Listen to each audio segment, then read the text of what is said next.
ओम साई राम सभी को। आज के उपदेश में बाबा ने अपने सभी भक्तों से कहा, ये दुनिया एक कर्म भूमि है मेरे बच्चों। यहाँ जैसा बोओगे वैसा ही उगेगा, यहाँ जैसा बोओगे वैसा ही काटना पड़ेगा तुमको। ये दुनिया कर्म भूमि है मेरे बच्चों। अगर यहाँ तुम अच्छा करोगे तो अच्छा तुम्हें मिलेगा, अगर तुम बुरा करोगे तो तुम्हारे साथ भी यहाँ बुरा ही होगा मेरे बच्चों। इस दुनिया की कर्म भूमि पर मालिक, जो भी बीज तुम डालोगे वही तुमको काटना पड़ेगा और वही तुमको खाना भी पड़ेगा मेरे बच्चों। इसलिए मेरे बच्चों, प्यार करो तुम सबसे, तुम्हें भी प्यार ही मिलेगा। आदर करोगे तुम्हें आदर मिलेगा। अगर तुम किसी का अपमान करोगे तो तुम्हें भी अपमान ही सहन करना पड़ेगा मेरे बच्चों। यहाँ हम जैसा करेंगे वैसा ही भरेंगे, जैसी करनी वैसी भरनी होती है। यहाँ जब तुम अपमान करोगे तो मेरे बच्चों, मान की उम्मीद कभी मत करना। तो उस ईश्वर से वो तुम्हें कभी सम्मान नहीं देगा। आज नहीं तो कल उस अपमान का बदला वो तुमसे ही लेगा मेरे बच्चों। तुम संभल जाओ मेरे बच्चों। याद रखो, अगर तुम किसी के साथ धोखा कर रहे तो अपने आप को संभाल लो मेरे बच्चों, क्योंकि मेरे यहाँ धोखे का फल धोखा ही है और तुम्हें भी मैं धोखा ही दूंगा, तुम्हें धोखा ही मिलेगा। अगर तुम किसी के साथ धोखा कर रहे हो तो अभी भी वक्त है, संभल जाओ, मत करो किसी के साथ धोखा। किसी के साथ इसकी नाइंसाफ़ी मत करो कि उसे भी अपने आप से नफरत होने लग जाए मेरे बच्चों। नफरत करे वो अपने आप से और उसका उस नफरत के साथ साथ मुझसे भी विश्वास उठ जाए। अगर मुझसे उसका विश्वास उठ गया ना, तो मैं उस विश्वास का बदला भी तुमसे ही लूंगा मेरे बच्चों। क्योंकि मेरे बच्चों, मेरे लिए ये दुनिया समान है। मैं सबके लिए बराबर करता हूँ, किसी को छोटा और किसी को बड़ा नहीं समझता।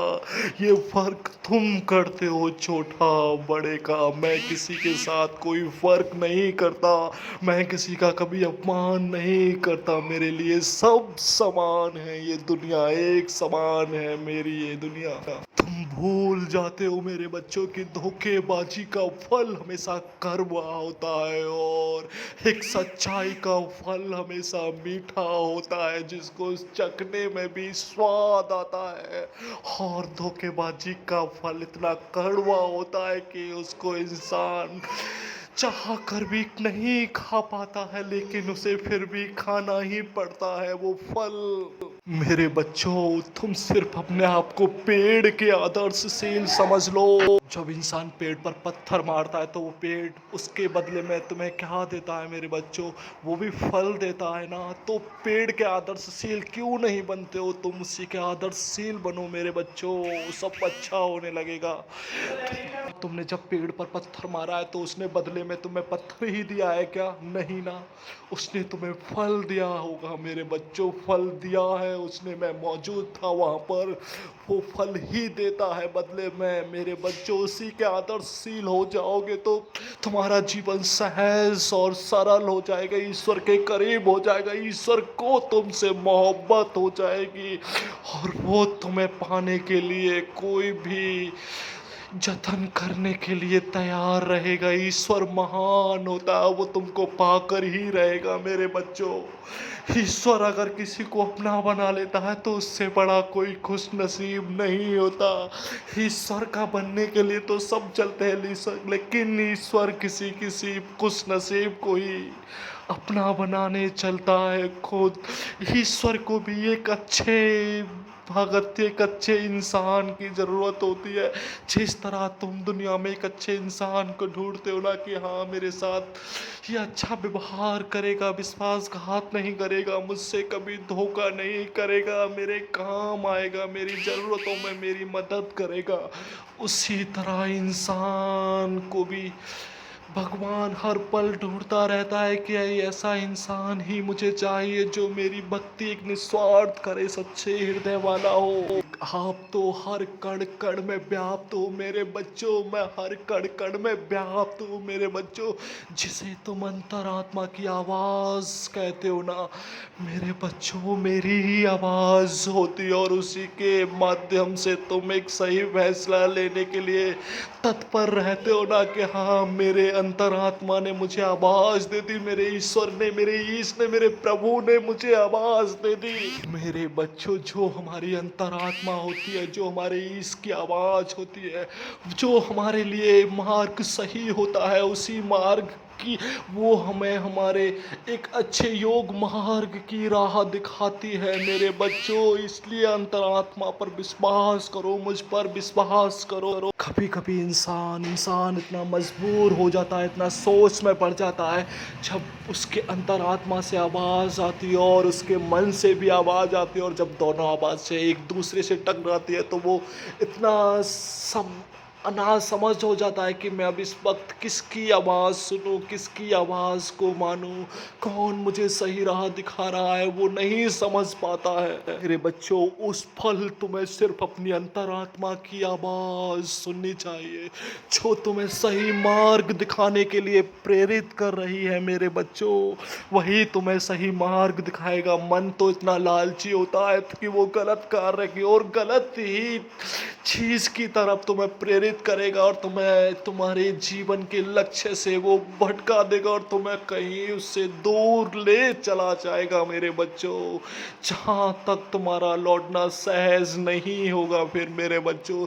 इसलिए सिर्फ और सिर्फ अपनी अंतरात्मा की आवाज़ सुनो, अपने ईश की आवाज़ सुनो, अपने गॉड की आवाज़ सुनो मेरे बच्चों। इस वक्त मेरे बच्चों सिर्फ और सिर्फ तुम्हें अपनी अंतरात्मा की आवाज़ ही सुननी चाहिए मेरे बच्चों। मन की बातों पे विश्वास नहीं करना चाहिए, हमें बुद्धि का प्रयोग भी करना चाहिए उस पल। ये संसार दुखों का एक सागर है।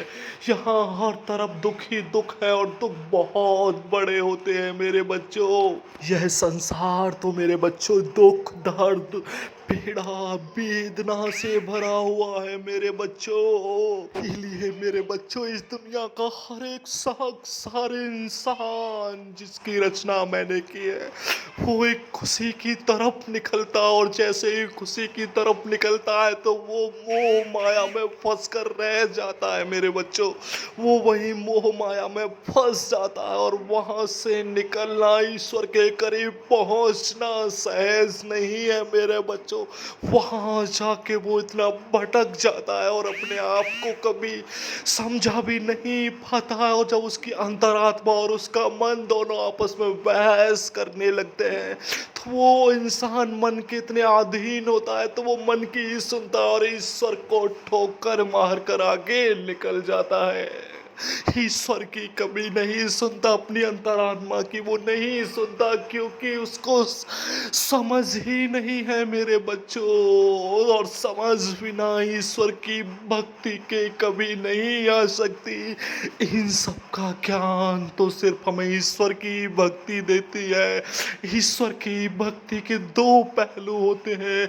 एक पहलू में सच्ची भक्ति होती है, दूसरी में झूठी भक्ति, एक दिखावा होता है, मिथ्या होती है। अगर ईश्वर की तुम पहले पहलू की भक्ति यानी सच्ची भक्ति कर रहे हो तो इस चीज का तुम्हें ज्ञान बहुत जल्दी होता है मेरे बच्चों।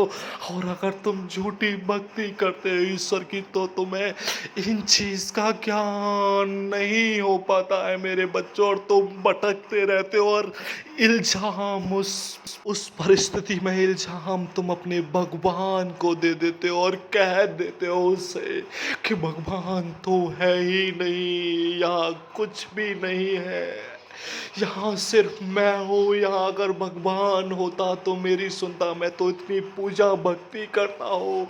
अरे मेरे बच्चों, क्या तुम अपनी अंतरात्मा से पूछ कर देखो, तुमने एक सच्ची भक्ति की थी ईश्वर को, अपने इष्ट को, अपने भगवान को कभी तुमने रिझाया था? ईश्वर तो एक भाव के बूथ के होते हैं, और क्या तुमने उनको कभी भाव भरी नजरों से देखा था? तुमने तो एक दिखावा किया था उनके सामने जाके, जब तुम जाते थे उनके सामने, जब तुम जाते हो उनके सामने। अगर तुम्हें कोई देखता है तो तुम एक बड़े भाव से जाते हो, वहाँ तरह तरह के नाटक करते हो, और जब वहाँ कोई नहीं होता तो तुम बहुत जल्द दीपक लगाया और पैर छुए, चरण स्पर्श करे मालिक के, और वहां से ऐसे भागते हो ईश्वर के दर से, जैसे ईश्वर तुम्हें खा जाएगा, ईश्वर तुमको फटकार लगा रहा है, ईश्वर ने कहा है हट जाओ मेरे आगे से। ऐसा नहीं है मेरे बच्चों, ईश्वर को समझो मेरे बच्चों। तुम ईश्वर को ना समझने की, तुम मुझको ना समझने की भूल कब तक करते रहोगे मेरे बच्चों? ये जीवन बहुत छोटा सा है, कब गुजर जाएगा ये जीवन तुम्हारा। एक बहते पानी की तरह है, जैसे पानी बह बह कर रिस रिस कर बहुत आगे तक पहुंच जाता है, ऐसे ही तुम्हारा जीवन हर पल हर दिन घट रहा है मेरे बच्चों। तुम्हारी सांसें हर पल कम हो रही है मेरे बच्चों। अभी भी वक्त है, ईश्वर को समझो, उस परमात्मा को पहचानो, मुझे पहचानो मेरे बच्चों। मैं तुम्हारा उद्धार कर दूंगा, तुम्हें मोक्ष दे दूंगा, नहीं तो तुम कर्म बंधन में फंसे रहोगे और कभी इसका छुटकारा नहीं पाओगे। और जो इंसान कर्म बंधन में फंस जाता है वो कभी मोक्ष नहीं पा सकता, और पृथ्वी पर एक मृत्यु लोक में बार बार जन्म लेता रहता है, और जो करता है उसी को वो पल पल चुकाता रहता है। इसलिए मेरे बच्चों, इस कर्म बंधन के योग से बचो मेरे बच्चों, ईश्वर की भक्ति करो, वो तुम्हारी नैया को पार लगा देंगे और तुम्हें भव से पार कर देंगे। उसके सहारा जब मिल जाता है, जब ईश्वर का, अपने इश्क का सहारा मिल जाता है, तो तुम्हें किसी और सहारे की जरूरत नहीं पड़ती।